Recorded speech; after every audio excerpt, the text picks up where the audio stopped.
Hi everybody.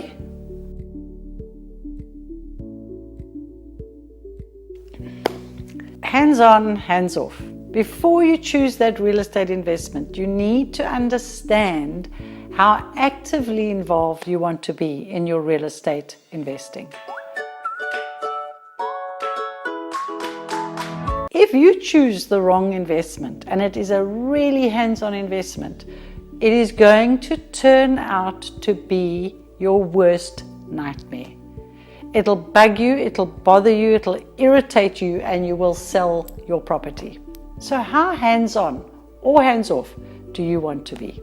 To give you an example, if you are going to buy a multi-unit property, or you're going to buy student living in one property with 8 students, you've got to understand your management, your maintenance, your hands-on, your repairs, your checking are going to be much higher. If you're going to buy a simple apartment with a long-term tenant, well, your hands-on management is going to be a lot lower. So you need to choose how busy you want to be with your investment. Sometimes there's a linked connection.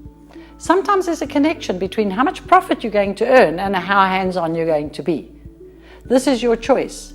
If you want to be a true hands-on landlord, then it is fine to buy an investment that needs and requires you more, that needs more maintenance, that needs more attention, that needs you around more often, like a multi-unit or student dwelling.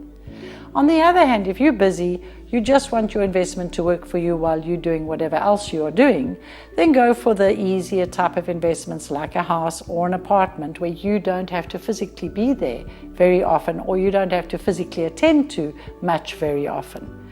This you can, of course, easily hire somebody else to do for you. So this is a simple test before you start. It is easy to do before, but very difficult to fix after. Happy investing.